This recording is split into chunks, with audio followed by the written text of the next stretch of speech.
मी सी कि आप लोगों के साथ किस तरह से I had one PDF, I need to search that. ये आप लोगों के लिए तो नहीं था, यूनिवर्सिटी लेवल के ऊपर के लिए मैंने I got it from somewhere, so let me look into it and just relate कि आपके मटेरियल से वो कितना वो कर रहा है। Then I will be sharing it with the CR, तो वो आपको ग्रुप पे शेयर कर देंगे, ठीक है? या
असफर, बिल्कुल मैंने इसीलिए आप लोगों को रॉबिन्स की जो बुक का स्टार्ट करवाया है। मैं कराची में फिजिकली क्लासेस में for the very first time जब मैंने फंडामेंटल ऑफ मैनेजमेंट का कोर्स पढ़ाया था तो मैंने रॉबिन्स से पढ़ाया था, ठीक है ना।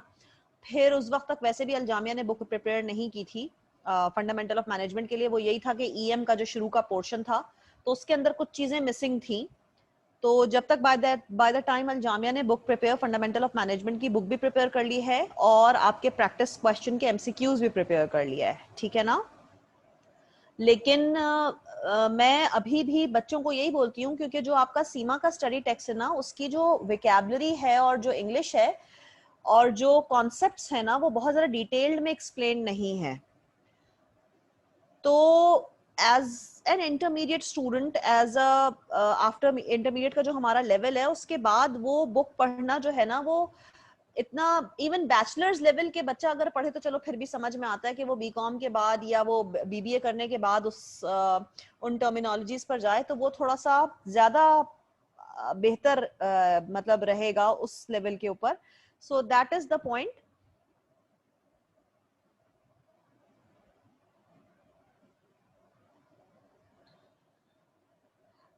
Asfar, I can not comment on that text. सीमा का जो आईसीएमए का जो कंपाइल्ड अवेलेबल टेक्स्ट है, दैट इज ओके। आप देखें, हमें कोर्स आउटलाइन कंटेंट कवर करना है। अब वो कंटेंट आप आईसीएमए के कंपाइल्ड बुक से करें, आप रॉबिन्स से करें, तो मैंने उस सारी कहानी को ब्रेक करने के लिए इसीलिए ये बात की कि रॉबिन्स जो है ना, वो चाहे वो लाहौर हो, हैदराबाद हो, इस्लामाबाद हो, मतलब कोई सी भी जगह हो ना, वहां रॉबिन्स की बुक तो अवेलेबल होगी, स्टीफन पी रॉबिन्स। और इसीलिए आपके साथ शेयर भी कर दी गई है कि अगर किसी के पास बुक का एक्सेस नहीं है तो वो पीडीएफ से भी पढ़ाई कर सकता है, ठीक है ना। Material will not change. Material मतलब चेंज होगा, लेकिन आईसीएमए पी के ऑथर ने कोई अलग बात नहीं की होगी, वो रॉबिन्स की ही बात को किसी अपने वर्डिंग्स का फर्क आ सकता है, आगे पीछे टॉपिक्स का फर्क आ सकता है, लेकिन कंटेंट सेम रहेगा। मैनेजमेंट का कंटेंट चेंज नहीं होगा। तो you follow any of the book which is actually available, availability का इशू है, ठीक है ना। और रॉबिन्स की ये वो वाहिद किताब है जो कि मैनेजमेंट की बेस्ट किताब, वन ऑफ द बेस्ट किताबों में से है, वन ऑफ द इजिएस्ट किताबों में से है। So I would not like to further comment at it, ठीक है। Thank you.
आप अपने कोर्स आउटलाइन के हिसाब से रॉबिन्स के अंदर जितने टॉपिक हैं वो कवर करें। आई गेस यार बेटा, मेरे ख्याल से कॉमन सेंस नाम की चीज एक चीज होती है which I it seems to be little missing, so you could use your common sense if you can borrow it from someone or somewhere.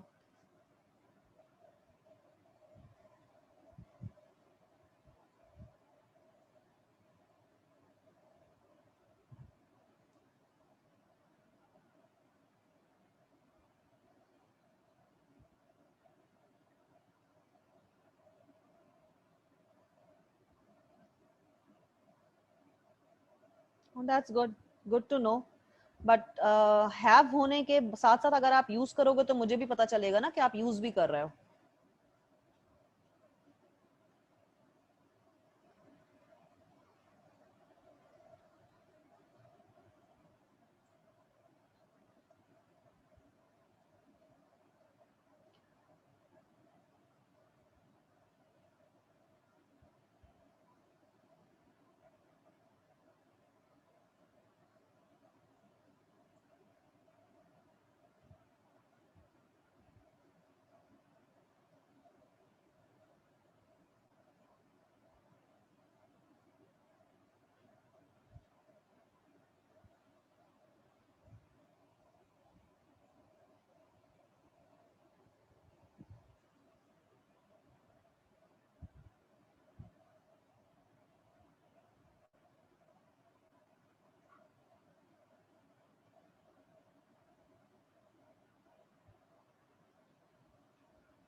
अच्छा जी, बच्चों अब स्टार्ट करते हैं आज का लेक्चर। ठीक है,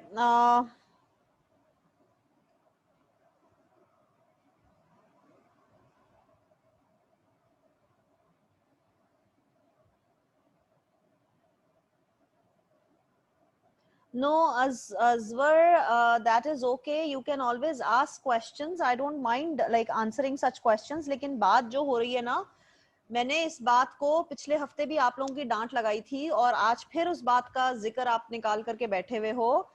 डांटने का मकसद यही था, मैं हजारों मर्तबा एक ही बात को रिपीट कर रही हूँ और दोबारा इस बात को रिपीट कर रही हूँ कि सबसे आसान बुक रॉबिन्स पी स्टेफेंस की है। इसके अलावा जो है वो स्टेफन पी रॉबिन्स के अलावा जितनी भी बुक्स हैं उनके अंदर कोई अलग बात नहीं लिखी हुई है, कंटेंट हर ऑथर ने अपने हिसाब से सेम लिखा है। You guys have to follow ICMA की कोर्स आउटलाइन। किताब कोई सी भी हो, उससे कोई फर्क नहीं पड़ रहा। आपके पास अल जामिया की किताब अवेलेबल है, आप उसको फॉलो कर लो। आपके पास लाहौर की कंपाइल्ड आईसीएमए का स्टडी टेक्स्ट मौजूद है, आप उसको फॉलो कर लो। कोई स्टूडेंट ऐसा जिसके पास ईएम की पुरानी वाली बुक मौजूद है, उसके अंदर से उसको कंटेंट मिल जाता है, I don't mind. So I guess that's all I would say. ठीक है जी, आगे बढ़ते हैं। ऑलराइट जी, हम यहाँ पर अब बात कर रहे हैं कि different types of international organisations जो हैं वो अब कितने टाइप्स की हैं। और फिर हमारे पास एक वर्ड आ रहा है जो कि आपके सामने लिखा हुआ आ रहा है, transnational transnational corporation. Transnational corporation के आगे जो कि ब्रैकेट में एक वर्ड लिखा हुआ आ रहा है कि ये किस किस्म की कॉरपोरेशन है जिसकी कोई बॉर्डरलेस ऑर्गेनाइजेशन। बॉर्डर का मतलब है कि इसकी कोई बाउंड्री नहीं है। ठीक है, यहाँ पे कोई जो आपका जो बाउंड्री की बात होती है, सो ये जो है वो boundary less sort of an organization है, जिसके अंदर हम बात करते हैं कि एक एमएनसी जिसके अंदर आर्टिफिशियल ज्योग्राफिकल बैरियर्स जो हैं वो एलिमिनेट कर दिए गए हैं, ठीक है, जो ज्योग्राफिकल बैरियर्स हैं उनको एलिमिनेट कर दिया गया है। मैंने आपके पास ये बात उस पे भी ब्रैकेट के अंदर लिखी हुई है, बॉर्डरलेस ऑर्गेनाइजेशन। बॉर्डर का मतलब है कि जो भी ज्योग्राफिक लोकेशन के जितने भी with respect to the geographic location जो भी बैरियर्स हैं उनको एलिमिनेट कर दिया गया है। तो इसका एक तरीके से तो ये भी बात हो गई ना कि मल्टीनेशनल ऑर्गेनाइजेशन यानी ये हर जगह एग्जिस्ट कर रही है, ठीक है, ये हर कंट्री में अक्रॉस द ग्लोब एग्जिस्ट कर रही है, irrespective of the geographic location और बाउंड्री, ठीक है। यहां तक अगर किसी स्टूडेंट को कोई क्वेश्चन है तो बेटा जी पूछ लो। If you have any question you can ask me. अच्छा, स्टीफन पी रॉबिन्स को फॉलो करने के लिए भी एक आप लोगों से मैं बात करना चाह रही थी। देखें, आपकी बुक के चैप्टर्स वाइज हम इसको फॉलो कर रहे हैं। एडिशन के हिसाब से 1-2 पेज का आगे पीछे फर्क आ सकता है, मगर आपका कंटेंट जो है वो चेंज नहीं होगा, ठीक है। दूसरी बात, आपने जो चीजें फॉलो करनी है, आप एक बात याद रखेगा, ये इवन यूनिवर्सिटी में भी जब मैं फॉलो करवा रही होती हूँ, आपके पास बुक की साइड पे या बुक के पेज के नीचे जो मेन डेफिनेशंस या main content of the page होता है ऑफ दैट बुक, वो अलग से करके लिखा हुआ है। मेक श्योर जैसे एमएनसी हो गया, मल्टी डोमेस्टिक कॉर्पोरेशन हो गया, ग्लोबल कंपनी हो गया, ट्रांसनेशनल बॉर्डरलेस ऑर्गेनाइजेशन हो गया, ग्लोबल सोर्सिंग हो गया, एक्सपोर्टिंग हो गया, इंपोर्टिंग हो गया, लाइसेंसिंग हो गया, फ्रेंचाइजिंग हो गया, स्ट्रेटेजिक अलायंस हो गए, ये सारे वर्ड्स की डेफिनेशन आपको बुक की या तो साइड ऑफ द पेज पे छोटे छोटे बॉक्सेस के फॉर्म में गिवन होगा, या एक साथ टॉपिक खत्म होने के बाद आपके पास पेज के एंड पर होगा। सो स्टीफन पी रॉबिन्स को फॉलो करने के लिए एक बात का, या किसी भी ऑथर को, इवन आप कॉटलर को मार्केटिंग में ले लें, आप स्ट्रेटेजिक मैनेजमेंट में डेविड की बुक उठा लें। सो आपने करना क्या है बेटा, करना हमेशा यही होता है कि जो साइड हेडिंग्स होती हैं, साइड पे या बॉटम ऑफ द पेज के ऊपर जो हेडिंग्स हैं, that carry the content of what is actually written in the page. On the page जो भी इंपॉर्टेंट आपके पॉइंट्स होते हैं वो बुलेट के फॉर्म में उन्होंने आपको साइड पे एक समरी करके दे दिया है। So you need to make sure, क्योंकि आपका पेपर आएगा एमसीक्यूज बेस्ड, तो आपके कॉन्सेप्ट्स बहुत क्लियर होने चाहिए। तो कॉन्सेप्ट्स क्लियर होने के लिए आपने कोर्स आउटलाइन को सामने रखना है, और कोर्स आउटलाइन पे आप टिक लगाते हुए जाएंगे कि हाँ मेरा ये टॉपिक होता गया, और टॉपिक को आप इन हेडिंग्स के थ्रू भी कवर कर सकते हैं। आपने कॉन्सेप्ट क्लियर करना है, आपने रट्टा नहीं मारना है पूरी पूरी किताब का, ठीक है, कॉन्सेप्ट क्लियर करोगे बेटा, ठीक है जी। Is it clear?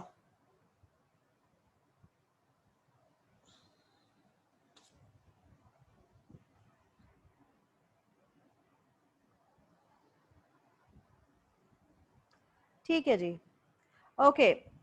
तो यहां पर ट्रांसनेशनल या बॉर्डरलेस ऑर्गेनाइजेशन का कॉन्सेप्ट सबको क्लियर है। मैं आगे बढ़ रही हूं। अब हम बात कर रहे हैं कि एक ग्लोबल एनवायरनमेंट को हम कैसे मैनेज कर सकते हैं।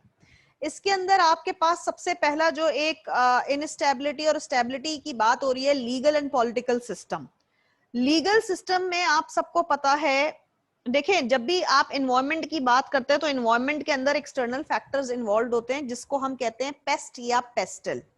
Paste stands for political, E for economical, S for sociological, social के साथ कल्चर आता है, एल फॉर लीगल, ये तो पेस्ट हो गया।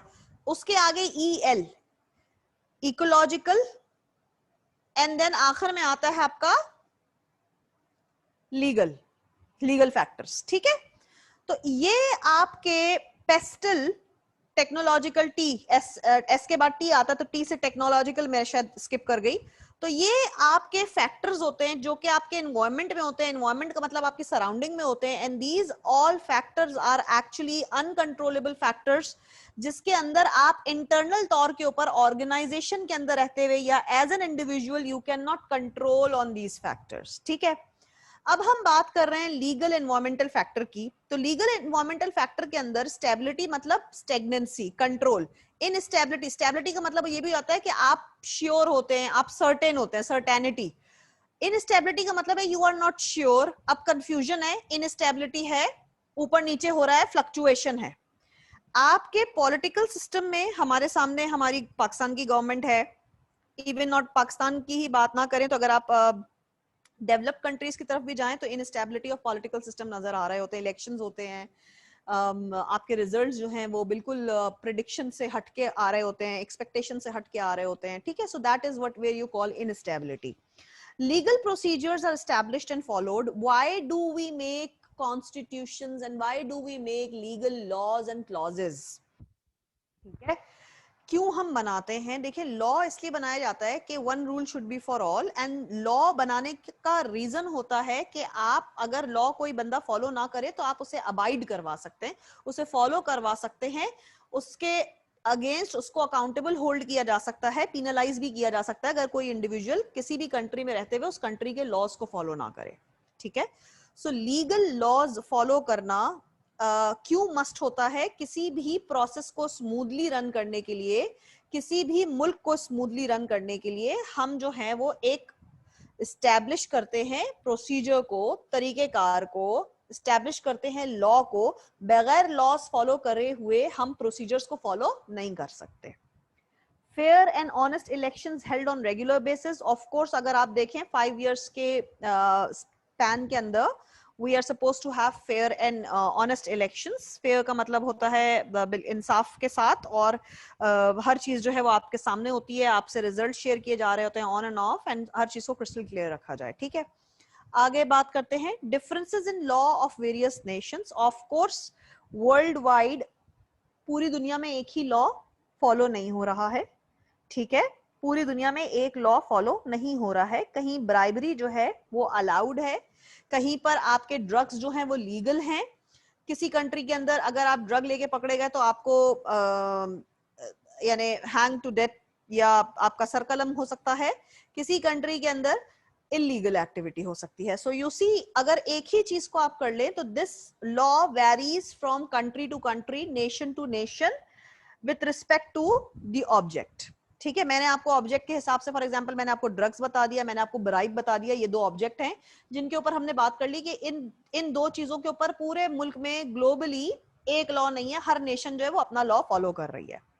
इसी तरीके से गुड्स एंड सर्विसेज को बेचने के लिए टैक्स कितना % लग रहा है, जीएसटी लगा रहे हैं, नहीं लगा रहे हैं। सो ये हर कंट्री का अपना लॉ है। कुछ कमोडिटीज के ऊपर जो है वो उनकी जो है वो टैक्स ज्यादा है, कुछ कमोडिटीज के ऊपर गवर्नमेंट सब्सिडीज भी देती है। सब्सिडीज का मतलब है गवर्नमेंट अपने तौर पे कुछ इनपुट देती है, कुछ प्राइस को रिड्यूस करने के लिए, कंट्रोल करने के लिए गवर्नमेंट कुछ सपोर्ट करती है। So this is how legally things are different from one nation to the other, ठीक है। आगे बात करते हैं। फिर आ गई इकोनॉमिक। इकोनॉमिक के अंदर का मतलब होता है कि जी भाई इकोनॉमी का मतलब क्या है कि क्या आपके रिसोर्सेज जो भी कोई कंट्री ओन कर रही है, उस कंट्री की इकोनॉमी, अगर मेरी इकोनॉमी में मतलब क्या चीजें होंगी मेरी इकोनॉमी में, व्हाट आर माय एसेट्स, ठीक है, what I am holding, how much money do I have, मेरे पास पैसे का फ्लो जो है वो कैसा है, ठीक है। फ्री मार्केट इकोनॉमी का मतलब हो जाता है यहां पर ये वो इकोनॉमी होती है जिसके अंदर resources are primarily owned and controlled by the private sector, यानी अब इसके अंदर गवर्नमेंट की इन्वॉल्वमेंट नहीं है। अब जितने भी लोग हैं जो भी इकोनॉमी को चला रहे हैं वो प्राइवेट सेक्टर है, ठीक है। प्लैन्ड इकोनॉमी का मतलब क्या हो जाएगा, अब इसके अंदर सेंट्रल गवर्नमेंट इन्वॉल्व होती है। ये वो टाइप की इकोनॉमी है जहां पर central government plays the role, ठीक है। Economy in which the economic decisions are planned by the central government. Is it clear? Free का मतलब ही समझ में आ गया कि यहाँ पे गवर्नमेंट की कोई रोक टोक नहीं है, यहाँ पर प्राइवेट जो सेक्टर के ओनर्स हैं वो इकोनॉमी को रन कर रहे हैं। प्लान्ड इकोनॉमी का मतलब ही आपको समझ में आ रहा है जहां पर central government is actually playing the role for taking the decisions with respect to give boost to the economy, ठीक है जी। अब हम बात करते हैं आगे मॉनेटरी एंड फाइनेंशियल फैक्टर्स। अब मॉनेटरी एंड फाइनेंशियल फैक्टर्स, अच्छा करेंसी का एक्सचेंज रेट आ गया, इन्फ्लेशन महंगाई, डाइवर्स टैक्स पॉलिसीज, देखो महंगाई को इवन आपके टैक्सेशन किसी भी इकोनॉमी को बूस्ट करने के लिए बेटा इंजेक्शन लगाने के लिए ना टैक्स इंपोज करना पड़ता है। अभी हर चीज के टैरिफ के ऊपर आपने देखा होगा with the new present government, हर चीज के ऊपर इम्पोजमेंट ऑफ टैक्स जो है वो हो गया है। एंड दिस इज वाई कि जो हमारे इकोनॉमी के अंदर जो लीकेजेस बे इंतहा थे, फॉरेन इन्वेस्टमेंट्स भाग गई हैं, करेंसी डिवैल्यूएशन हो गया है। So how can we inject the economy by imposing taxation on the public, ठीक है। तो इन्फ्लेशन मतलब महंगाई, ऑफ कोर्स टैक्स बढ़ गया है तो टैक्स भी पे करना पड़ रहा है, सैलरी भी टैक्स डिडक्ट होके आ रही है, और इन्फ्लेशन का हमें अलग सामना करना पड़ रहा है, कमोडिटीज अलग प्राइसेस बढ़ रही हैं, ठीक है।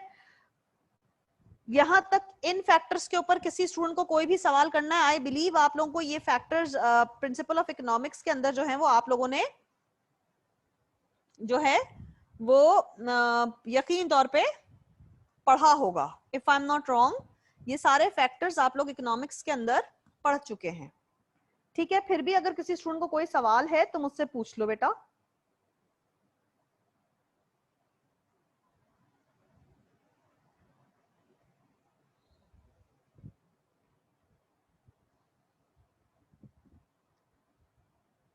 ठीक है जी, आगे बढ़ते हैं अगले पॉइंट के ऊपर। अब हम बात कर रहे हैं कल्चर, कल्चर के साथ सोशल इन्वायरमेंट भी आपका इन्वॉल्व होता है, सोसाइटी ही जो है वो शेप करती है कल्चर को, ठीक है। कल्चर और सोशल इन्वायरमेंट का मतलब ही होता हो जाता है पेस्टल, जो मैं पेस्ट और पेस्टल की बात कर रही थी, तो S stands for social, and society जो है वो किसी भी नेशन के अंदर जो है वो कल्चर को फॉर्म करती है, that is how individual behave, ठीक है, how they behave, what they believe, and what is actually important for them and what is actually not important for them. तो ये सोसाइटी जो है वो कल्चर को फॉर्म करती है। may have more influences on organization than the organization culture। अच्छा, यहाँ पर हम क्या कर रहे हैं कि जो environment है, जो cultural environment है, उसका गहरा असर ऑर्गेनाइजेशन पे पड़ सकता है बजाय इसके कि ऑर्गेनाइजेशन के कल्चर पे पड़े, ठीक है, क्योंकि कल्चर तो एनवायरमेंट के अंदर सेम रहेगा, तो ऑर्गेनाइजेशंस के डिसीजंस के ऊपर इसका इन्फ्लुएंस पड़ सकता है। शेयर्ड एटीट्यूड्स, इंडिविजुअल्स कैसे काम कर रहे हैं, एक एम्प्लॉय पंक्चुअल है, दूसरा एम्प्लॉय पंक्चुअल नहीं है, सो पंक्चुअलिटी किसी एक की जब सराही जाएगी, उसको रिवॉर्ड मिलेगा, तो that will be a lesson for others to follow. तो इसी तरीके से उस ऑर्गेनाइजेशन के अंदर हर इंसान वंस एक ऐसा टाइम आएगा जिसके ऊपर तमाम तर लोग जो हैं वो पंक्चुअलिटी को इंपॉर्टेंस देंगे। हम यही कह रहे थे ना, पाकिस्तानी है तो पाकिस्तानी टाइम के हिसाब से क्या हो रहा होता है, टाइम जो भी दिया गया उसके 2 घंटे के बाद पहुंचो, लेट पहुंचो। सो दिस इज एक्चुअली ये एक मजाक में हम बात कर रहे होते हैं, but this is actually where we are learning from the environment we live in, we are actually giving a shape to the environment, ठीक है। आगे बढ़ते हैं।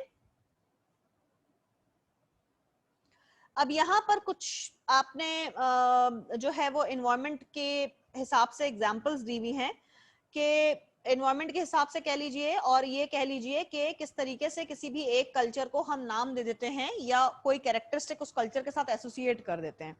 For examples, Americans are very informal, Americans are direct, Americans are comparative, Americans are achievers, Americans are independent and individualistic, Americans are questioners, Americans dislike silence, Americans value punctuality, Americans value cleanliness। जैसे मैंने punctuality की example Pakistan को लेके दी थी, इन्होंने पूरे American को America के एक हिस्से को पिक किया और उस हिसाब से ऑथर ने जो है वो उसके साथ कैरेक्टरिस्टिक्स जो है वो एसोसिएट कर दी हैं, ठीक है।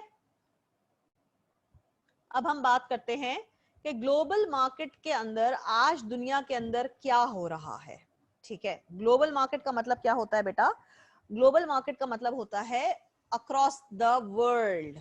अक्रॉस द वर्ल्ड ग्लोबलाइजेशन का मतलब होता है जब आप दुनिया के किसी भी कोने में ट्रेड कर रहे होते हैं, वर्ल्ड वाइड ट्रेड कर रहे होते हैं। तो बेसिकली चैलेंजेस क्या होता है? सबसे पहले चैलेंजेस आती हैं आपकी कंट्री की टैरिफ, कंट्री के टैरिफ हो गए, कंट्री के लॉज, पेस्ट, एनवायरमेंटल चेंजेस हैं। अब आपको जिस भी कंट्री के साथ बिजनेस करना है उस कंट्री के लॉज पता होने चाहिए, उस कंट्री के कल्चर के बारे में आपको पता होना चाहिए, उस कंट्री का करेंसी वैल्यूएशन आपको पता होना चाहिए, उस कंट्री के आपको बेसिक पेस्ट पता होना चाहिए, ठीक है। Significant cultural differences, for example हमने ये बात करी कि अमेरिकन एक स्टाइल के लोग होते हैं और जर्मन या जापानीज से अगर हम कंपेयर करें तो they are different type of people, ठीक है। सो अब हमें इन कल्चरल डिफरेंसेस को भी जहन में रखना चाहिए ताकि हमें किसी किस्म का कोई नुकसान ना हो। जिस कल्चर के साथ हम बिजनेस कर रहे होते हैं उस कल्चर के बारे में हमें नॉलेज, नो हाउ होनी चाहिए, ठीक है। फिर हम बात करते हैं लीडरशिप स्टाइल। लीडरशिप स्टाइल के अंदर हमने कितनी टाइप की, ऑटोक्रेटिक, डेमोक्रेटिक एंड लेजर। तो हमें अपना लीडरशिप स्टाइल ऑफ मैनेजमेंट भी चेंज करना है with respect to the culture. किसी कल्चर के अंदर ऑटोक्रेटिक लीडरशिप स्टाइल अच्छा चलेगा, किसी कल्चर के अंदर डेमोक्रेटिक अच्छा चलेगा, किसी कल्चर के अंदर जहां पर टीम मेरी बहुत ज्यादा स्किलफुल होगी, ट्रेंड होगी, वहां पे लेजर फेयर भी चल जाएगा। So this will actually vary from culture to culture as well as from management approaches to management approaches, ठीक है। रिस्क, रिस्क का मतलब है क्या चीज आप स्टेक पे लगा रहे हैं। लॉस ऑफ इन्वेस्टमेंट, कोई नहीं चाहता लॉस बर्दाश्त करना, लेकिन अनस्टेबल कंट्रीज के अंदर हमारी इन्वेस्टमेंट जो है वो स्टेक पे लगी हुई थी, रिस्क ज्यादा होता है। फॉर एग्जांपल पाकिस्तान के अंदर इस वक्त इन्वेस्टमेंट करना is not advisable. Why not advisable? क्योंकि इसकी इकोनॉमी अनस्टेबल है, कोरोना ने और डैमेज दे दिया है, ठीक है। टेररिज्म, इकोनॉमिक इंटरडिपेंडेंसीज, तो we are actually depending on other countries as well. IMF हो गया, लोन हमारे ऊपर इतना चढ़ता चला जा रहा है, हम दूसरी कंट्रीज के ऊपर डिपेंड कर रहे हैं, चाइना के ऊपर बहुत डिपेंड कर रहे हैं, ठीक है। आगे बढ़ जाते हैं। ये सारे जो हैं वो टर्म्स आपको पता होने चाहिए। अच्छा, इसके अंदर कुछ टर्म्स हैं जो कि शायद आपके स्लाइड्स के ऊपर वो मिसिंग, तो मैं आपको प्लीज रिपीट कर रही हूँ कुछ टर्म्स। सबसे पहले MNC, MNC stands for multiculture corporations. इसका मतलब होता है कि इंटरनेशनल कंपनीज जो हैं वो मल्टीपल कंट्रीज के अंदर जो हैं वो ऑपरेट कर रही हैं, मल्टीपल कंट्रीज के अंदर ऑपरेशंस हैं। मल्टी डोमेस्टिक कॉर्पोरेशंस का मतलब हो जाएगा कि यहां पर जो आपका डिसीजन मेकिंग है that is actually been taken from the local country, ठीक है। The MNCs that decentralises management and other decisions to the local country, यानी होस्ट कंट्री से राइट्स, इख्तियारात for decision making local country को दे दिया है। जिस कंट्री में आप ऑपरेट करेंगे उसके आपको रूल्स एंड रेगुलेशंस को फॉलो करना पड़ेगा, ठीक है। ग्लोबल कंपनी, ग्लोबल कंपनी का मतलब हो जाएगा कि अब ये सारे सेंट्रलाइज तौर के ऊपर होम कंट्री से डिसीजन लिया जा रहा है और ग्लोबली वही डिसीजन तमाम तर दूसरी कंट्रीज में फॉलो किया जाएगा। ट्रांसनेशनल और बॉर्डरलेस, थोड़ी देर पहले ही हमने डिस्कस किया था। यहां पर ट्रांसनेशनल या बॉर्डरलेस का मतलब हो जाएगा कि अब जो भी आपके बैरियर्स हैं ज्योग्राफिक बाउंड्रीज की वजह से, वो बैरियर्स एलिमिनेट, हटा दिए जाएंगे। तो ज्योग्राफिक बाउंड्री की वजह से किसी भी किस्म की कोई बैरियर को फेस करने की जरूरत नहीं है किसी भी ऑर्गेनाइजेशन को।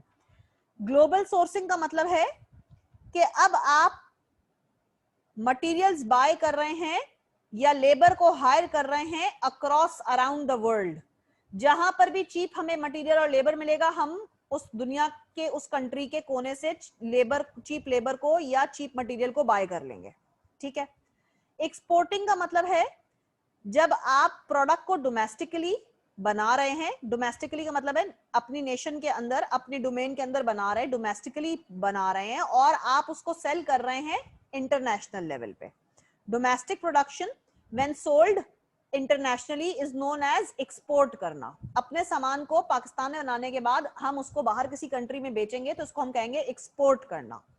इंपोर्ट करना इसका उल्टा होता है, बाहर के सामान को जब हम अपनी कंट्री में लेकर के आएंगे उसको हम कहते हैं इंपोर्ट किया, ठीक है। जैसे मैं अक्सर अपनी अम्मी को बोल रही होती हूँ, मेरी एक ममानी है वो इंपोर्टेड है, इंडिया से इंपोर्टेड है वो, तो मैं कहती हूँ भाई बड़ा अच्छा आपने सामान इंपोर्ट किया है। जोक्स अपार्ट, तो इसको याद रखना, इंपोर्टेड चीज क्या होती है, बाहर की चीज होती है और वो आप ले आते हैं, ठीक है। वापस आते हैं लाइसेंसिंग, ठीक है। लाइसेंसिंग के अंदर आप ये देखें, an organization gives an other organization the rights to make और सेल, यानी अब मैं एक ऑर्गेनाइजेशन हूं, मैंने किसी और ऑर्गेनाइजेशन को राइट्स दे दिए हैं कि तुम बनाओ और बेचो। फॉर एग्जाम्पल अगर आप लोग ये देखें, कोई क्वेश्चन आया है?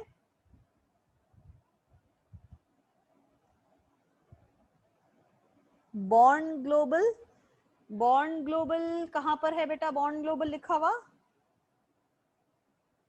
अभी जो मैं बता रही हूँ ना, पहले इसको सुन लो फिर हम उसके ऊपर बात करते हैं, ठीक है? 2 मिनट्स होल्ड ऑन कीजिए अपने क्वेश्चन को।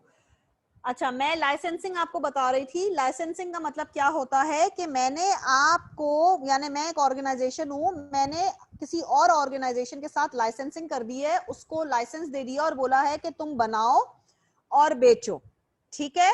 लाइसेंसिंग के अंदर फॉर एग्जांपल टेक्नोलॉजिकल जो है वो चीजें आती हैं, आपको लाइसेंस लेना पड़ता है।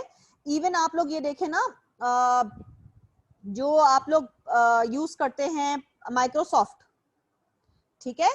तो माइक्रोसॉफ्ट यूज करने के लिए आपको लाइसेंस की मांग रहा होता है। अक्सर मेरे पास भी एरर आ रहा होता है, मेरे इस वाले लैपटॉप के ऊपर जो ना वो लाइसेंस वर्जन इंस्टॉल्ड नहीं है, ठीक है? किसी स्टूडेंट ने बॉन्ड ग्लोबल का वर्ड पूछा था, तो बॉन्ड ग्लोबल सुन लो।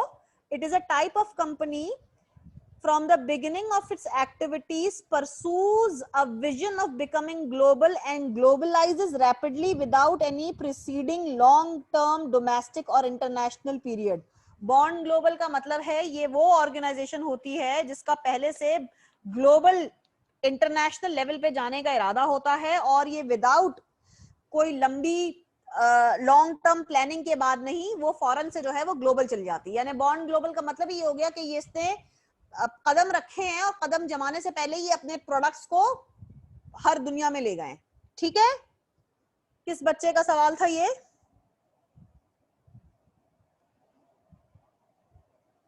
अजवर, ठीक है, आगे आ जाते हैं। इसके बाद फ्रेंचाइजिंग सुन लो। फ्रेंचाइजिंग क्या होती है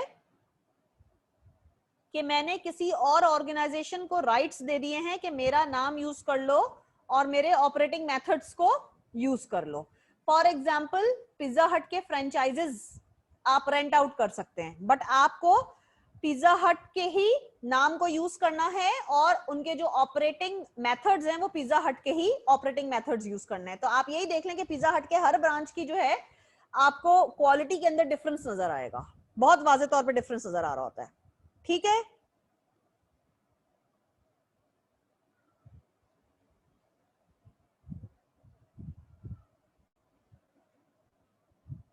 सारिम, बॉन्ड ग्लोबल की एग्जांपल देख लो, कोई ऐसा प्रोडक्ट बताओ। Oppo, Oppo I am not sure, मैं के एग्जांपल दे रही हूँ कि जैसे ओप्पो पाकिस्तान के अंदर, तो ओप्पो पाकिस्तान का ब्रांड नहीं है, ये चाइना क्यू मोबाइल, ये चाइनीज मोबाइल है, और Oppo probably is across the world, दूसरे नेशंस के अंदर भी, मुझे ये कंफर्म नहीं है, मैं श्योर नहीं हूँ। इसमें आप ये देख लें, सैमसंग देख लें, मोटरोला देख लें, ये अक्रॉस द ग्लोब जो है, और ये हर कंट्री के अंदर एक साथ मतलब एंटर होता है। एक मॉडल आता है, वो सिर्फ हमारे पाकिस्तान के लिए नहीं आता है, वो इंडिया, बांग्लादेश, जापान, चाइना, हर जगह वो मॉडल्स आ रहे होते हैं, ठीक है?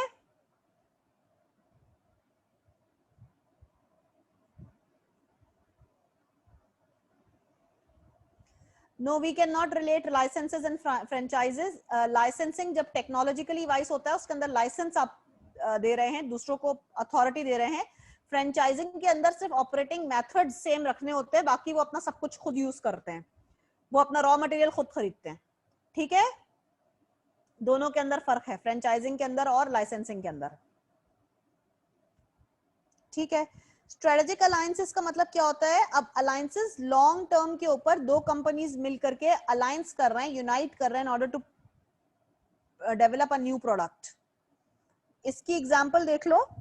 लाइसेंसिंग की एग्जांपल मैंने तुम्हें माइक्रोसॉफ्ट ऑफिस की दी थी, फ्रेंचाइजिंग की एग्जांपल मैंने तुम्हें पिज्जा हट की एग्जांपल दी है, और स्ट्रेटेजिक अलायंसेस के अंदर मैं आपको एग्जांपल देने जा रही हूं Sony Ericsson. Sony is another company, Ericsson is another company. These two companies are actually uniting together in order to develop a new product under the name of Sony Ericsson. ठीक है?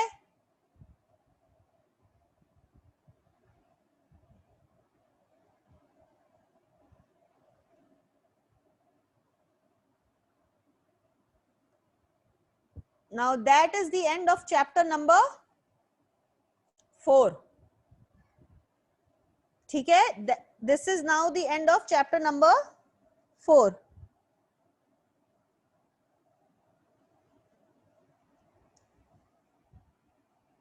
Right, 1 minute दे दीजिएगा बेटा, मैं इसकी updation का time जो है वो बाद का पिक कर लूं.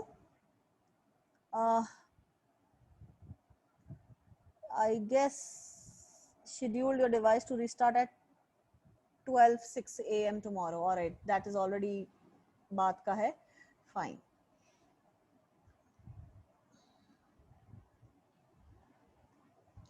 Okay, now मैं start कर रही हूँ chapter number 5. अच्छा, आप लोगों को स्लाइड यकीनी तौर के ऊपर शेयर कर दी गई थी. मैंने जो है वो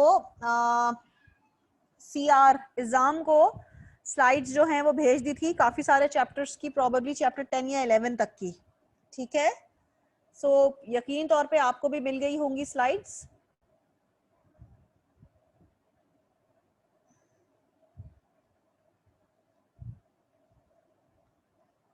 कोई ऐसा स्टूडेंट है हमारे पास जिसको के अभी तक व्हाट्सएप के ग्रुप पे ऐड नहीं किया गया हो?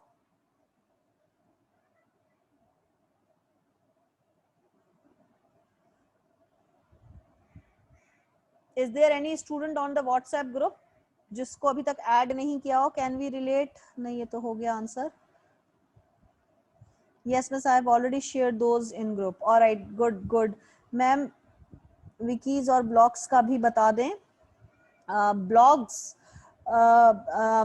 बेटा खुदा के लिए, विकीज इज अ वेबसाइट जिसके ऊपर कोई भी इंसान जाता है और जाके एडिट कर सकता है. विकीपीडिया, ठीक है. जो आप किसी भी साइट पे जाएं और आप जा करके जो है वो उस साइट के ऊपर मटेरियल लिखा हुआ होता है, उस मटेरियल को आप जाके एडिट कर दें. ठीक है, that is what we call Wikipedia. अच्छा, ब्लॉग्स जो हैं, those are the web logs. Web log का मतलब क्या होता है? वेब लॉग को हम शॉर्ट में कहते हैं ब्लॉग. ब्लॉग आप पब्लिश करते हैं. For example Twitter is a good example of blog. ये आपको वेब होस्ट है. वेब होस्ट जो है वो कुछ यूजर्स के जो है वो एक नंबर ऑफ वर्ड्स को या नंबर ऑफ सेंटेंसेस को किसी भी टॉपिक के ऊपर पब्लिश करने की इजाजत देता है. ठीक है, और आई वैसे बिलीव कि आप लोगों को ये सारी बातें वेबलॉग्स एंड विकीपीडियाज का पता होना चाहिए. अच्छा जी, अब हम बात कर रहे हैं चैप्टर नंबर 5 के ऊपर. हम स्टार्ट कर चुके हैं और चैप्टर नंबर 5 जो है वो आपका है CSR के पार्ट पे है, जिसको हम कहते हैं कॉर्पोरेट सोशल रिस्पॉन्सिबिलिटी. ठीक है, managing social responsibility and ethics. अच्छा, सोशल रिस्पॉन्सिबिलिटी एंड एथिक्स को मेंटेन करना क्यों जरूरी है?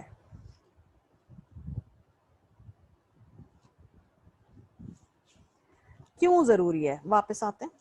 ठीक है, देखिए, हम कोई भी ऑर्गेनाइजेशन है वो किसी ना किसी सोसाइटी के अंदर एग्जिस्ट कर रही है. ठीक है, तो सोसाइटी के अंदर बिजनेस हो रहा है, तो इसका मतलब है कि बिजनेस को सोशल नॉर्म्स को, लीगल रिस्पॉन्सिबिलिटीज को फॉलो करना पड़ेगा.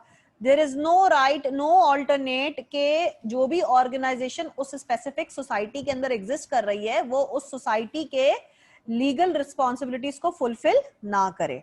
ठीक है, when a firm engages in social actions because of its obligation to meet certain economic and legal responsibilities, for example Pakistan के अंदर जितनी भी organizations exist कर रही हैं वो हमारी गवर्नमेंट को टैक्स पे कर रही हैं और लीगल बाइंडिंग्स, जो भी खाने पीने की चीज है तो फूड इंस्पेक्टर आता होगा चेक करने के लिए, तो लीगल तौर के ऊपर वो अपनी तमाम तर जिम्मेदारियां, रिस्पॉन्सिबिलिटीज को फुलफिल कर रहे हैं. अगर कोई कंपनी अपनी लीगल रिस्पॉन्सिबिलिटी को, ऑब्लिगेशन को फुलफिल नहीं करेगा तो गवर्नमेंट ऑफ पाकिस्तान उसके अगेंस्ट एक्शन ले सकती है. ठीक है, दूसरा वर्ड आ गया सोशल रिस्पॉन्सिवनेस. ठीक है, सोशल रिस्पॉन्सिवनेस का मतलब ये होता है कि जब कोई फर्म इंगेज होती है सोशल एक्शंस के अंदर in response to some particular social need. For example, आप लोगों ने देखा होगा ऑस्ट्रोपोरोसिस के लिए जो विटामिन सी और डी की जो कमी है उसके ऊपर आपका जो कैल्सी का जो विटामिन जो कैल्शियम की जो टैबलेट इन्होंने बनाई थी, तो उसके अंदर सोशल कॉज के लिए बहुत सारे सेलिब्रिटीज ने अपना अपना रोल प्ले किया। ठीक है, नेस्वीटा की एग्जांपल देख लें, कैल्सी लॉक अगेन, वहां पर भी बात की गई है सोशल अवेयरनेस क्रिएट करने की। इवन जो ये आपका कोरोना वायरस आया है, तो लोगों ने क्या किया है, लोगों ने अपने आप को, लोगों ने एड्स में आकर के वॉलंटरीली भी काम किया है, विदाउट मनी भी काम किया है, for the sake of human and societies wellbeing. ठीक है, तो ये सोसाइटी के अंदर कोई रिक्वायरमेंट थी, कोई नीड थी, तो लोगों ने, सिटीजन्स ने उसका ओनरशिप लिया है और उसको रिस्पॉन्ड किया है। ठीक है, अब आ जाओ सोशल रिस्पॉन्सिबिलिटी। सोशल रिस्पॉन्सिबिलिटी का मतलब होता है कि बिजनेस के अंदर, देखिए जब भी कोई बिजनेस कर रहा होता है, फॉर एग्जाम्पल बहुत सारे बिजनेसेस ने आपके चाइल्ड लेबर को डिस्क्रिमिनेट किया है। वो जो शहजाद रॉय का नीडो का एड आता है, उसके अंदर क्या मैसेज दिया जा रहा है, वो बच्चा पढ़ना चाहता है और वो चाय की दुकान के ऊपर काम कर रहा होता है, तो उससे वो पूछता है तुम पढ़ोगे छोटू, तो वो कहता है हाँ मैं पढ़ूंगा। तो वो देखें how is Nido actually targeting kids for stopping child labour, कि चाइल्ड लेबर को हायर ना करें, लोगों की, बच्चों की पढ़ाई, एजुकेशन इज अ मस्ट। ठीक है, तो ये बेसिकली क्या है, ये नेस्ले का नीडो का जो ब्रांड है वो हम चाइल्ड एजुकेशन को रिप्रेजेंट कर रहा है। तो ये क्या है, नेस्ले अपनी सोशल रिस्पॉन्सिबिलिटी को फुलफिल कर रहा है by bringing some difference in the society. इसी तरीके से आप देखें प्लांटेशन के ऊपर बहुत सारे ब्रांड्स ने, इवन आपका जो there is a brand Sapphire, उसने एक कोई बैग बनाया था जिसको कि आप मिट्टी में डालें या जला दे तो वो प्लांट उग रहा था उससे।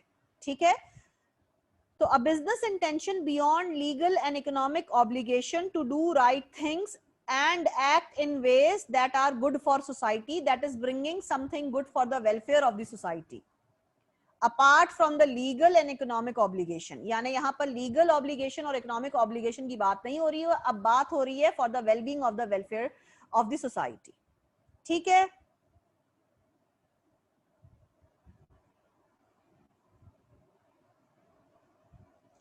हैंड रेस करने से नहीं होगा, you guys need to write your questions on to the chat screen if you want me to answer.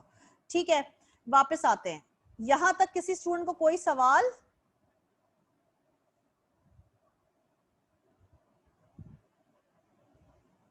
देखें अभी थोड़ी देर पहले मैंने एक बात बोली थी, गो ग्रीन प्लांटेशन की एक एग्जांपल आपको दी थी। ठीक है, अभी आपके पास ये आ गया, how organisations go green, legal or light green approach, firms simply do what is legally required by obeying laws, rules and regulations willingly and without legal challenges। यहाँ पर अब firms और companies जो हैं वो खुद fulfill करना चाह रही हैं अपनी responsibilities को for the well-being of the society, and they are not actually obeying the law for the sake of obeying the law. They are now trying to bring something good to the organization. ठीक है, इसके अंदर फिर इन्होंने एक word use किया हुआ है, मार्केट अप्रोच। मार्केट अप्रोच के अंदर क्या हो रहा है, firm respond to the preference of the customers for the environmentally friendly products. अब अगर तुम लोग देखो तो ऑर्गेनिक, हर चीज के अंदर organic vegetable, organic oil, organic T. ठीक है, जिसके अंदर ऑर्गेनिक का मतलब है जाने केमिकल्स कम से कम यूज हो रहे हो। बच्चों कोई सवाल तुम लोगों ने अगर किया है तो चैट स्क्रीन पे दीजिएगा। Ma'am can you please differentiate between responsiveness and responsibility? Response का मतलब होता है जवाब देना, रिस्पॉन्सिबिलिटी का मतलब होता है जिम्मेदारी। Laraib Shaikh, the thing is बेटा, मुझे ऐसा लगता है, पता नहीं, आई डोंट नो तुम लोगों की विकैबुलरी का मैं क्या उसके ऊपर कमेंट करूं, लेकिन गूगल नाम की एक चीज होती है, इस तरह के छोटे छोटे क्वेश्चन पूछ के तुम लोग अच्छे खासे लेक्चर का स्पीड ब्रेकर लगा देते हो। ठीक है, रिस्पॉन्सिवनेस का मतलब होता है, खुद सोचो, रिस्पॉन्ड करना यानी जवाब देना, किसी चीज के ऊपर रिस्पॉन्ड करना, किसी चीज के ऊपर रिएक्ट करना। और रिस्पॉन्सिबिलिटी का मतलब तुम तो यूज करते ही होगे घर में भी, आमतौर पे रोजमर्रा में होता है, रिस्पॉन्सिबिलिटी मतलब जिम्मेदारी। अच्छा जी, मार्केट अप्रोच की हम बात कर रहे हैं। देखो कस्टमर्स अब हेल्थ कॉन्शियस हो गए हैं, ठीक है, हेल्थ कॉन्शियस होने की वजह से लोग डाइट कॉन्शियस हो गए हैं, जंक फूड को अवॉइड कर रहे हैं। अब लोगों की यानी मार्केट के अंदर जितने लोग हैं, जो कस्टमर है, वो बेसिकली इन्वायरमेंटल फ्रेंडली प्रोडक्ट्स जिसके अंदर केमिकल फ्री प्रोडक्ट्स शामिल होते हैं। मैंने तुम लोगों को एग्जांपल दी है ऑर्गेनिक प्रोडक्ट्स की, हर चीज में ऑर्गेनिक आ गया है, ठीक है ना। अब बात करते हैं स्टेक होल्डर अप्रोच।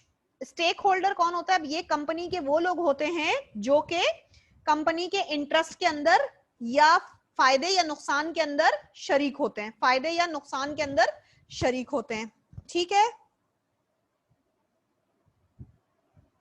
तो इसके अंदर कौन कौन से लोग आ गए? एम्प्लॉइज आ गए, सप्लायर्स आ गए, कम्युनिटी आ गए, ठीक है। तो अब क्या है, कुछ लोग, कुछ फर्म्स जो हैं वो क्या कोशिश कर रही हैं, firms work to meet environmental demands of multiple stakeholders. यानी अब ऑर्गेनाइजेशन कह रहा है कि मैं अपने स्टेक होल्डर्स की डिमांड को फुलफिल करूं। अब वो स्टेक होल्डर्स कौन है? एम्प्लॉइज हैं। एम्प्लॉइज की डिमांड को कैसे आप फुलफिल कर सकते हैं? By providing them security with respect to working conditions, health and security safety measures, by providing them provident fund and gratuity amount। तो ये एम्प्लॉइज को आप सेटिस्फाइड, उनकी डिमांड को फुलफिल कर सकते हैं। सप्लायर को कैसे कर सकते हैं? By having good relation, long term relationship with the supplier. Community को कैसे आप डिमांड फुलफिल कर सकते हैं? By providing something good to the people. Greenery हो गया, हम जो है वो लिटर नहीं करेंगे, आप बैग्स जो है वो पेपर बैग्स यूज करें, प्लास्टिक बैग्स यूज नहीं करेंगे, ठीक है। So you know there are ways. फिर अब हम बात करते हैं activist approach. Activist approach, firms look for ways to respect and preserve environment and be actively socially responsible. ये नहीं है कि आपने एक दफा अप्रोच की उसके बाद आप जाके सो गए। इफ यू सी नीडो के तमाम तर एड के अंदर आपको शहजाद रॉय की एनजीओ इन्वॉल्व नजर आएगी फॉर चाइल्ड्स एजुकेशन, ठीक है।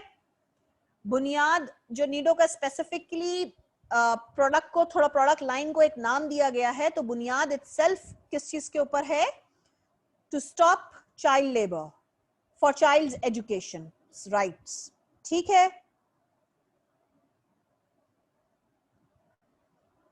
स्टेक होल्डर और शेयर होल्डर में क्या फर्क है? स्टेक होल्डर वो लोग होते हैं जिनका दाव पे कुछ लगा हुआ होता है, शेयर होल्डर वो लोग होते हैं जिन्होंने परसेंटेज इन्वेस्ट किया हुआ है। All shareholders are stakeholders but all stakeholders are not shareholders।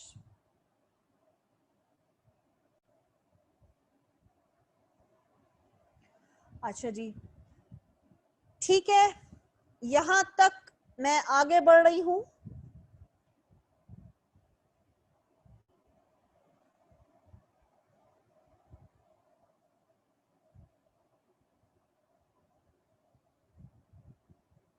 अब हम बात कर रहे हैं ग्रीन अप्रोचेस में। ग्रीन अप्रोचेस के अंदर इन्होंने दो क्वांटम्स बना दिए हैं। उन क्वांटम पे एक जो है वो लो है और दूसरा जो है वो हाई है। लो और हाई के बीच में दो पोजीशंस और हैं, market approach and stakeholders approach. तो लीगल अप्रोच जो है वो बेसिकली क्या कर रही है, वो कहती है हर चीज लीगल होनी चाहिए, ठीक है, हर चीज मेरे पास लीगल होनी चाहिए, ठीक है। हाई अप्रोच वाले लोग क्या कह रहे हैं? वो कह रहे हैं कि नहीं जी, लीगल हो या ना हो, हमें वेलफेयर को कुछ ना कुछ बेनिफिट देना चाहिए। अब बीच में आ गए दो लोग। मार्केट अप्रोच वाले लोग जो हैं वो बेसिकली, मार्केट का नाम ही आपको पता चल रहा है, they are focused on to the customers, they are focused on to the customers. Stakeholder approach के बारे में हम बात कर रहे हैं। स्टेक होल्डर के अंदर आपको हमने लिस्ट ऑफ पीपल दे दिया है जिसके अंदर कम्युनिटी है, एम्प्लॉय है और सप्लायर है, ठीक है।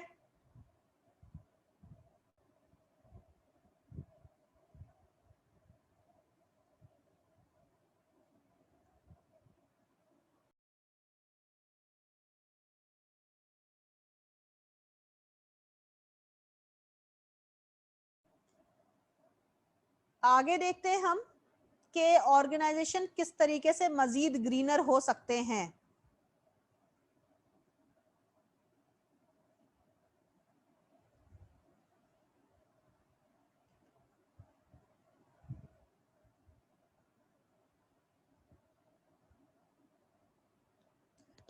ठीक है, यहां पर हम बात कर रहे हैं कि गाइडलाइंस होने चाहिए, आपकी गवर्नमेंट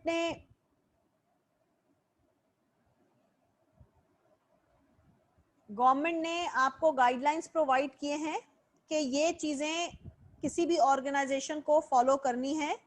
आईएसओ के स्टैंडर्ड्स सेट हैं, उन आईएसओ के स्टैंडर्ड्स को तमाम तर ऑर्गेनाइजेशंस जो भी ऑपरेट कर रही हैं, 9000 तक का तो मैंने different ISO follow standards follow कर रहे हैं, स्टैंडर्ड्स ऑफ ऑपरेशंस हैं जो कि डिफरेंट ऑर्गेनाइजेशंस जो हैं वो कर रहे हैं।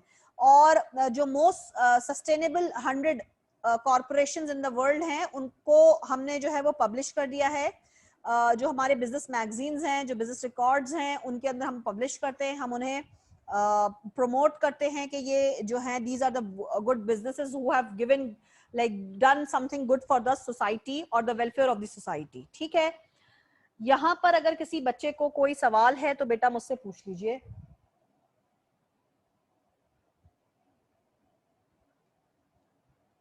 ग्रीनिंग मतलब हमें अपने प्रोडक्ट के through social activist approach use करके अवेयरनेस क्रिएट करें। आप अपने प्रोडक्ट के थ्रू करें, प्रोडक्ट की एडवर्टाइजमेंट को देख लो, बुनियाद के ऐड में आपको साफ नजर आ रहा है concept of child education, Naveed. ठीक है, और आप अगर देखें बहुत सारे एड्स में आपको को मैसेज नजर आते हैं for the wellbeing of the society. Example आप ले लें कैल्शियम वाइटामिन के दूध के या एनर्जाइज के आप शरबत के देख लीजिए। ठीक है, उसके अलावा एक बच्चे ने क्वेश्चन किया हुआ है ग्रीनिंग ऑफ मैनेजमेंट को डिफाइन कर दें, लाइट चली गई थी greening. Alright, I am extremely sorry, I can not just repeat it again and again, you can follow the recorded lecture Mohammad Naeem. Anyways, यहाँ पर सबको क्लियर है कि देखिए सस्टेनेबिलिटी रिपोर्टिंग गाइडलाइंस, यानी हमने आपको गाइडलाइंस को डॉक्यूमेंट को प्रोवाइड कर दिया है, ग्रीन एक्शंस हमने आपको बता दिए हैं, आपने स्टैंडर्ड्स हमने आपको प्रोवाइड कर दिए हैं। हर ऑर्गेनाइजेशन को अपने आप को स्टैंडर्ड ऑफ ऑपरेशंस के थ्रू प्रोसीजर्स को फॉलो करते हुए काम करना होता है। और आईएसओ सर्टिफिकेशंस हैं, आईएसओ रजिस्ट्रेशन नंबर्स हैं, लाइसेंसिंग है, फ्रेंचाइजिंग है, इन सारों चीजों को फॉलो करते हुए, लाइसेंस खरीदते हुए आप ऑपरेट कर सकते हैं। इंटरनेशनल स्टैंडर्ड्स ऑफ ऑपरेशंस को फॉलो करना होता है अगर आप इंटरनेशनल अपने प्रोडक्ट्स को लेके जा रहे हैं। ठीक है,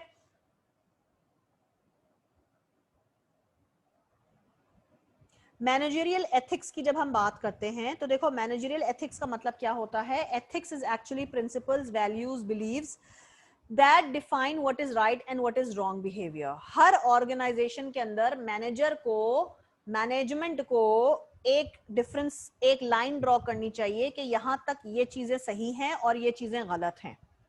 मैनेजमेंट का काम होता है उस सही और गलत के अंदर फर्क रखते हुए काम करवाना। हमें कोई भी वो काम नहीं करना जो गलत हो, जो अनएथिकल हो। तो हमें एथिकली हर काम को परफॉर्म करना होता है और हर काम को करना होता है, कंप्लीट करना होता है।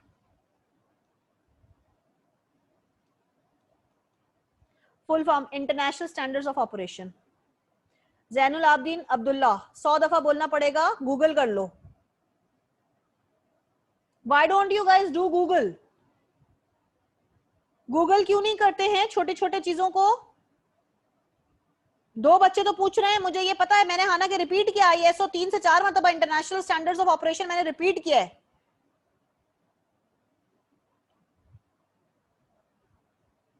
इंटरनेशनल ऑर्गेनाइजेशन फॉर स्टैंडर्डाइजेशन, यानी अब आप यहां पर इंटरनेशनली एक स्टैंडर्ड को फॉलो कर रहे होते हैं। ठीक है, इंटरनेशनल ऑर्गेनाइजेशन फॉर स्टैंडर्डाइजेशन, यहां पर आप रजिस्टर होते हैं, आईएसओ सर्टिफिकेशन ले रहे होते हैं, certified ISO certified companies operate करती हैं।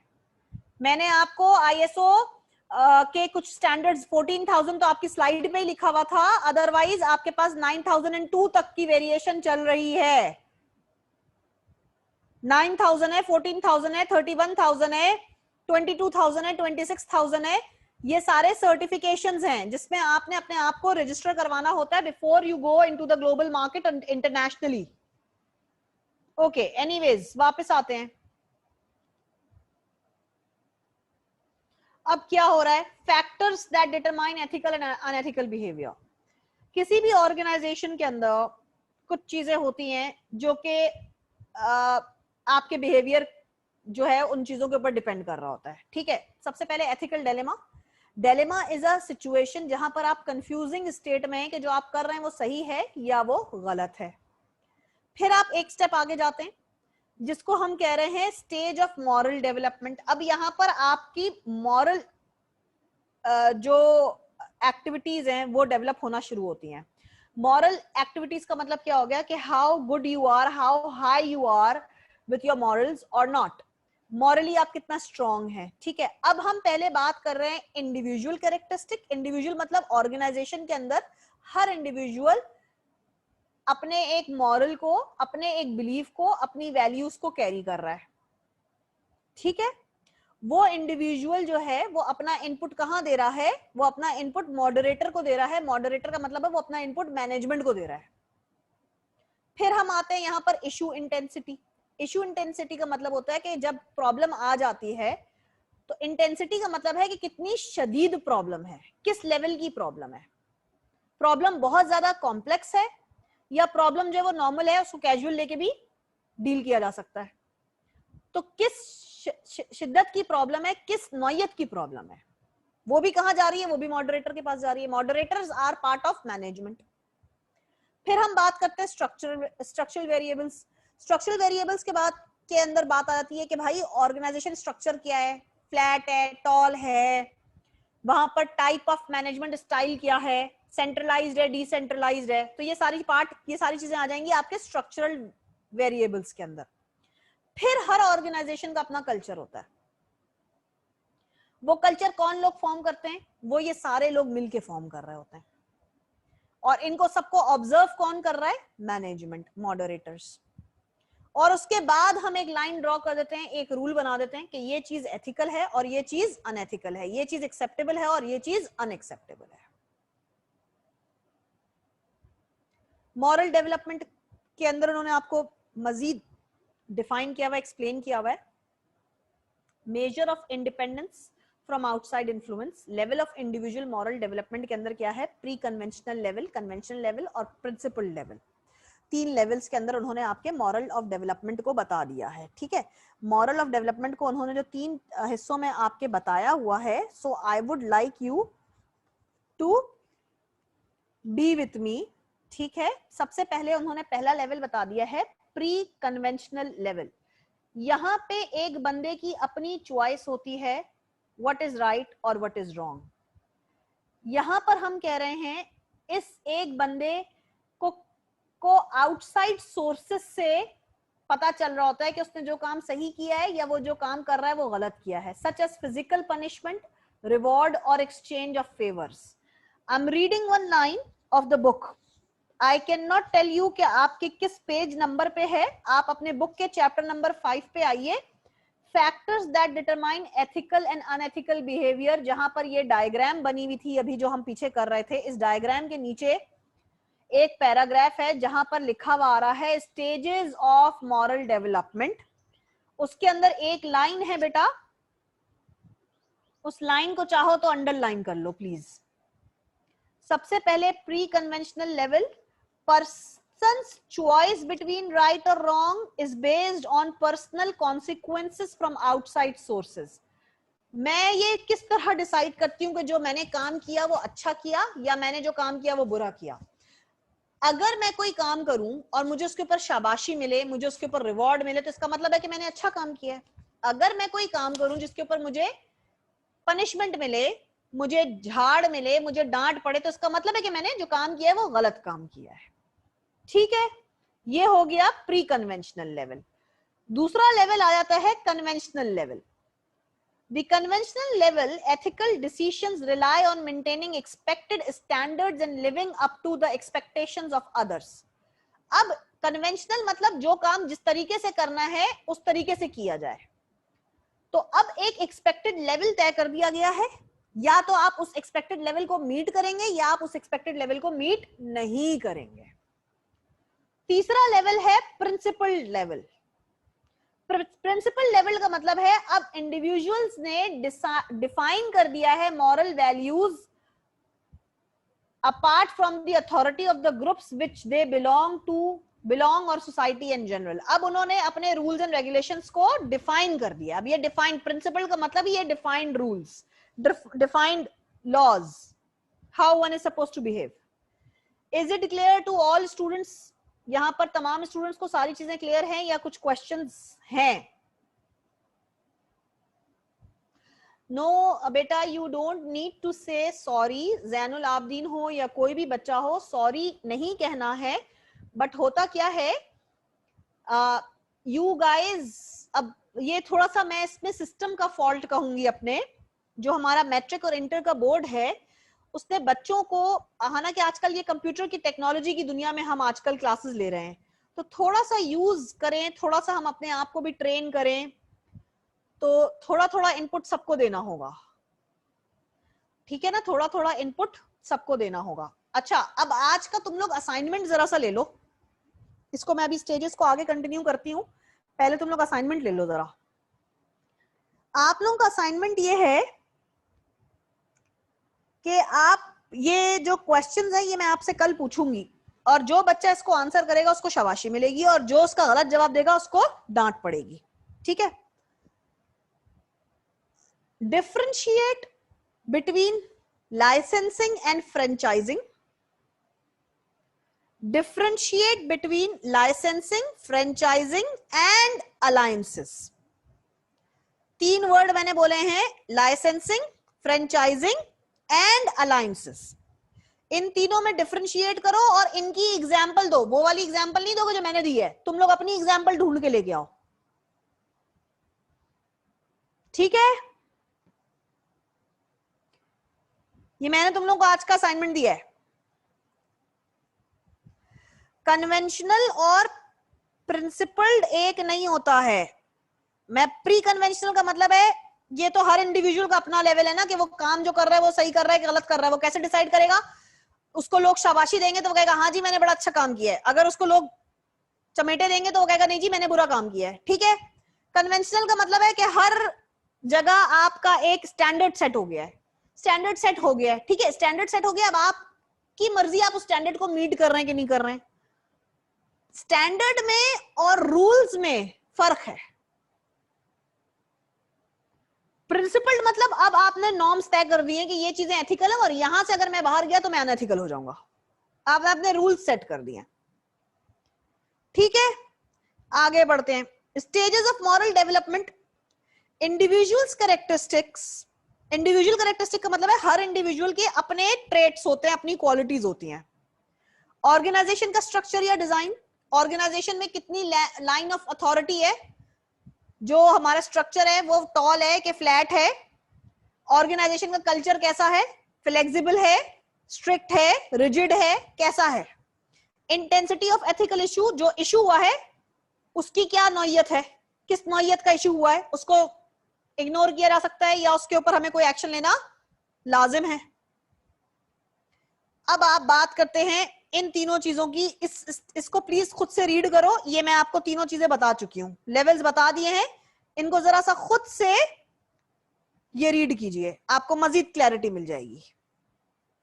आई want all of you to read this slide, और कोई भी सवाल है तो अभी पूछ लीजिएगा।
Any question on any point?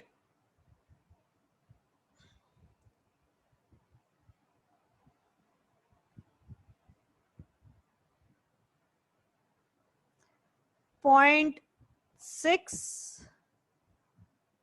Okay, let me do 6 and 2. Okay, fine. 6 and 2 पे कर रही हूं मैं, ठीक है। सबसे पहले पढ़ते हैं 2। 2 के अंदर जब हम पढ़ने जा रहे हैं तो 2 में लिखा हुआ है following rules only when doing so is in your immediate interest. अच्छा जी, प्री कन्वेंशनल के अंदर मैंने ये बात बोली थी कि भाई अगर मैं कोई अच्छा काम करूंगी तो मुझे शाबाशी मिलेगी, और मैं कोई बुरा काम करूंगी तो मुझे उसके ऊपर डांट पड़ेगी या मेरी तंबी होगी, ठीक है। अब मेरे साथ हो रहा है ना ये immediate interest, in your immediate interest, तो वो जो शाबाशी है वो मेरे इंटरेस्ट में है, और वो जो डांट है, वो जो पनिशमेंट है, वो भी मेरे नुकसान में है। तो मैंने अपने रूल बना दिए कि हाँ भाई ऐसा करने से मुझे शाबाशी मिल रही तो ये मेरे इंटरेस्ट में है, और अगर ऐसा करने से मुझे डांट पड़ रही तो ये मेरे इंटरेस्ट में नहीं, तो मैं ऐसा काम नहीं करूंगी। Is it clear to all students? Point number 2 सबको क्लियर है? अच्छा जी,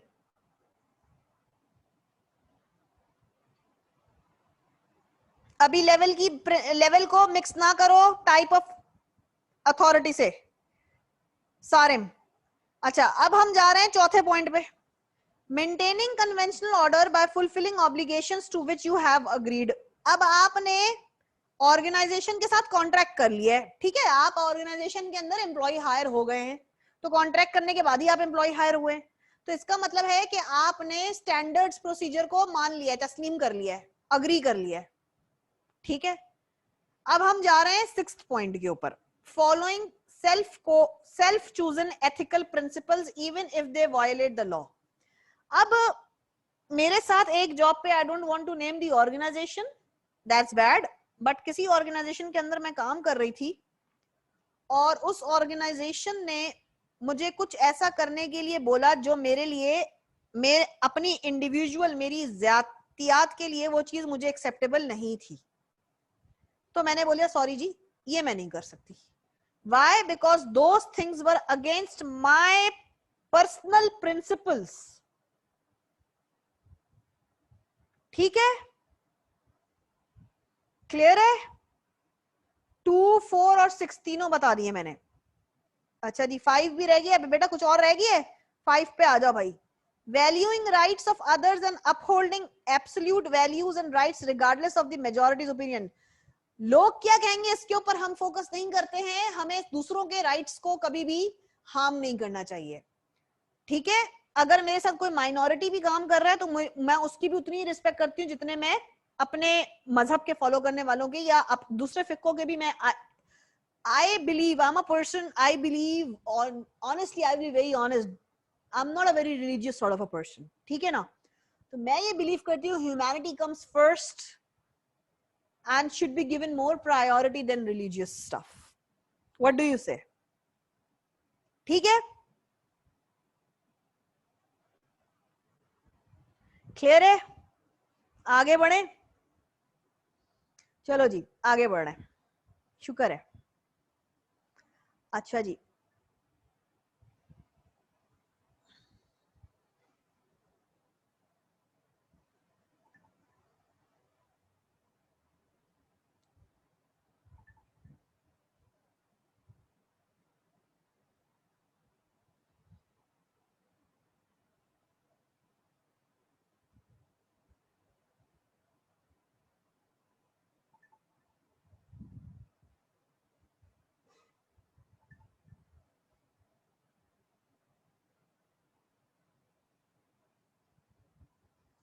ओके, अब हम बात करते हैं factors that effect moral employ ethics.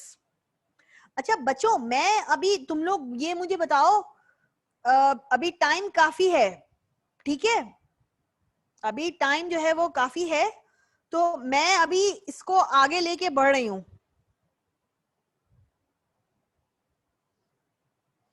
ठीक है। मॉरल डेवलपमेंट के अंदर सबसे पहले रिसर्च की कंक्लूजन क्या कहती है? People proceed through the stages of moral development. अभी हमने जो 3 डेवलपमेंट के स्टेजेस किए थे, जो 3 आपके स्टेजेस हैं, that was pre conventional, conventional and principled.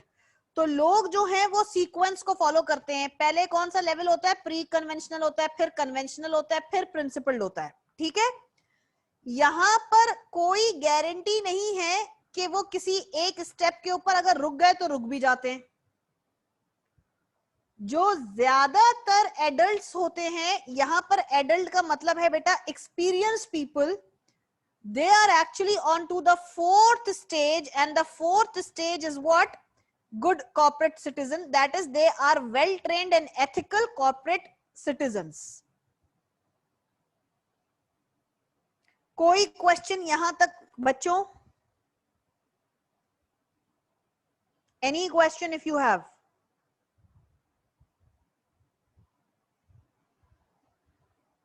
ठीक है, कोई सवाल बच्चों?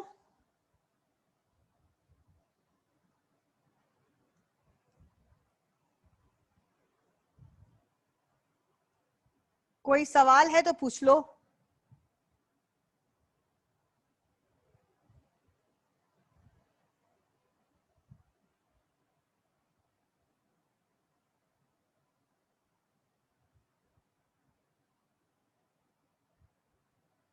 ओके, चलो जी आगे बढ़ते हैं। ठीक है,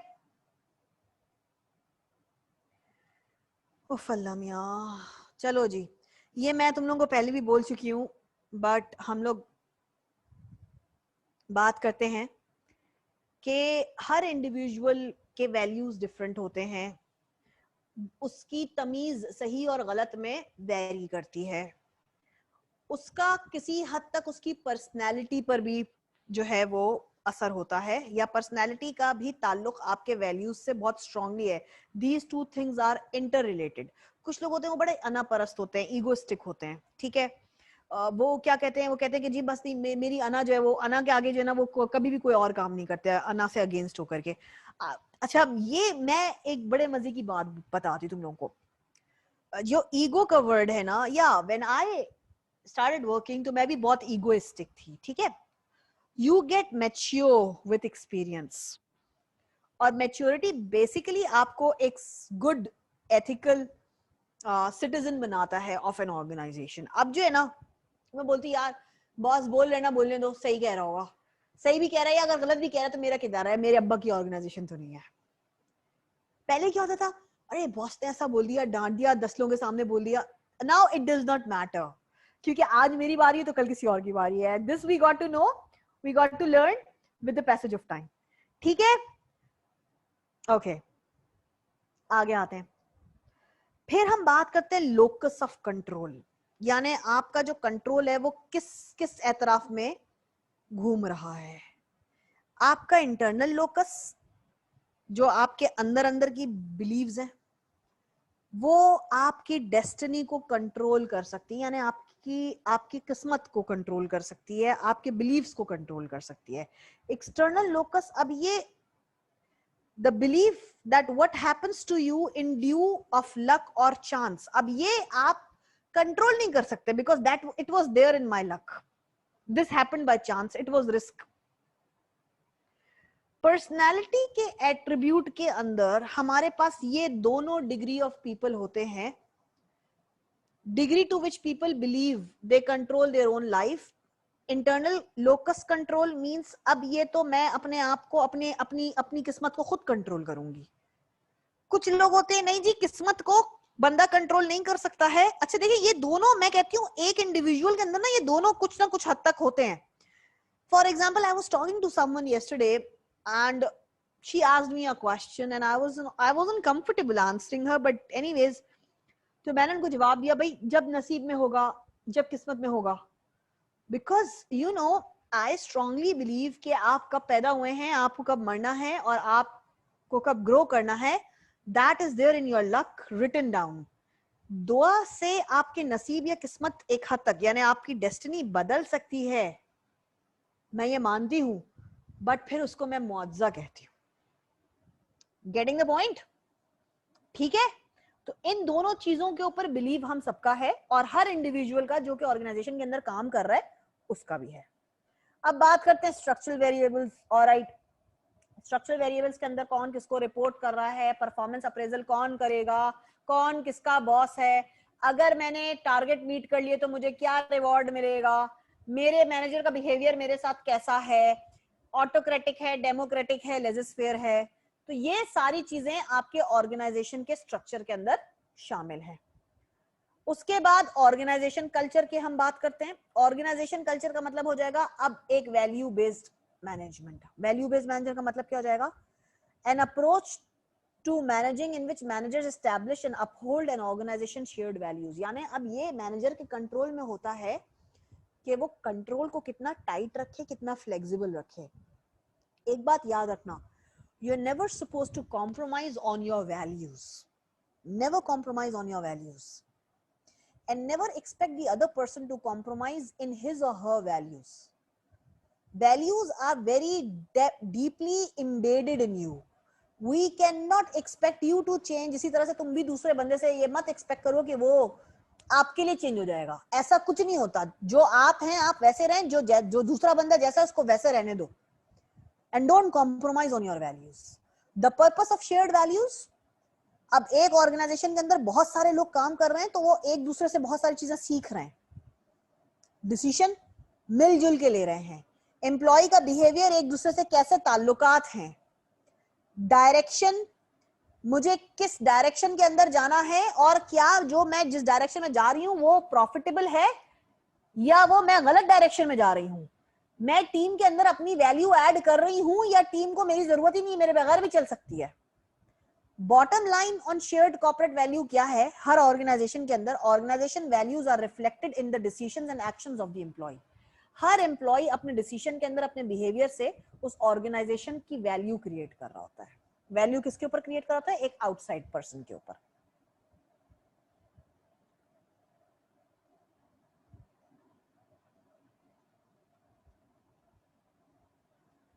ओके, मेरे ख्याल से मैं इसके बाद वाली एक स्लाइड पे अब ये इंटेंसिटी ऑफ एथिकल इश्यूज को डिस्कस करने जाऊंगी, ठीक है? और बस इसके ऊपर मैं अभी यहाँ पे रोक दूंगी, इसको नेक्स्ट क्लास में हम करेंगे। अभी मैं खाली यहां तक रखूंगी। आज की क्लास जो है ना वो मेरी होगी 18th स्लाइड तक, ठीक है?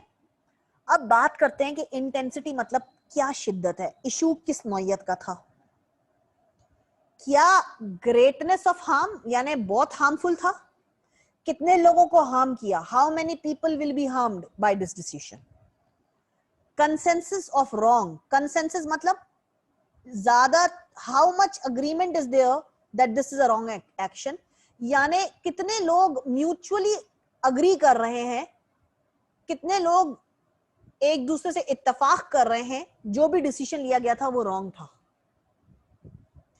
प्रोबेबिलिटी, प्रोबेबिलिटी का मतलब है कि इस एक्शन से कितने लोगों को नुकसान पहुंच सकता है। We are not sure, we are talking about the probability, chances, ठीक है? इमीडिएसी ऑफ द कॉन्सिक्वेंसेस, फॉरन हार्म जो है वो इमीडिएटली होगा या टाइम लगेगा, लॉन्ग टर्म में है। Proximity to victims, proximity, how close are the potential victims, यानी पोटेंशियल मतलब अभी हार्म हुआ नहीं है, फ्यूचर में हार्म हो सकता है किसी भी वक्त, तो वो लोग एक दूसरे से कितना क्लोज हैं। Proximity is distance, closeness. Concentration of effect, how concentrated is the effect of the action on the victims. Concentrated का मतलब है कितना थिक, क्या इंपैक्ट है, ठीक है? यहां तक किसी बच्चे को कोई सवाल है तो कर लो, मैं इस स्लाइड से आगे आज की क्लास में नहीं बढ़ूंगी।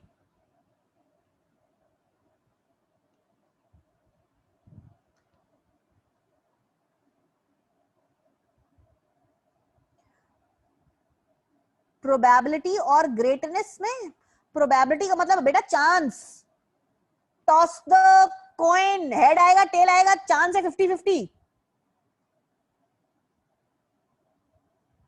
और ग्रेटनेस तो बिल्कुल ही डिफरेंट वर्ड है।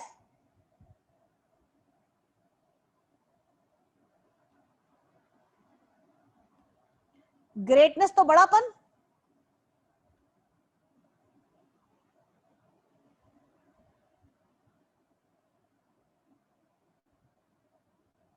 तुम लोग सवाल लेके किधर से आ रहे हो, समझ में नहीं आ रहा कि प्रोबेबिलिटी को तुमने ग्रेटनेस ने कैसे हैंड वो किया। खैर बहरहाल जो चलो क्या कर सकते हैं।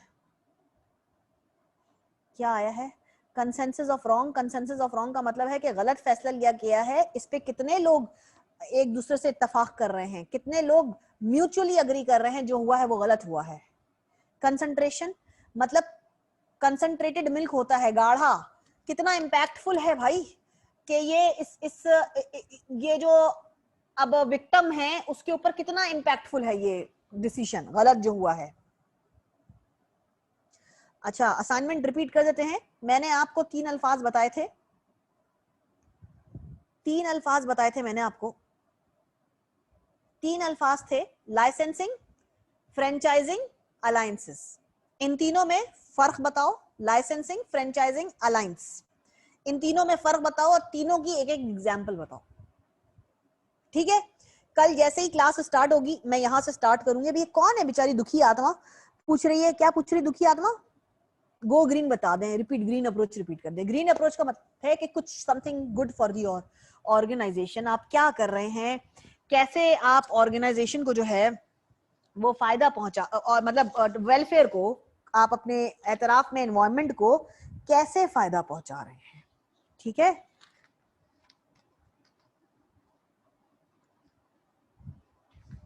और क्या है सवाल?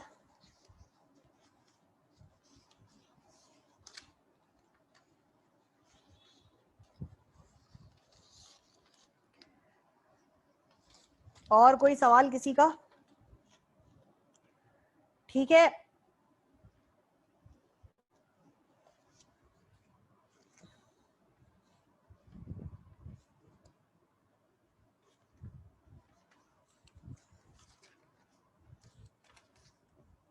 so that will be the end of today's class। ठीक है, that will be the end of today's class। किसी बच्चे का मजीद कोई सवाल ववाल है तो कर लो।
डियर स्टूडेंट, क्लास एंड हो गई है ड्यू टू इलेक्ट्रिसिटी।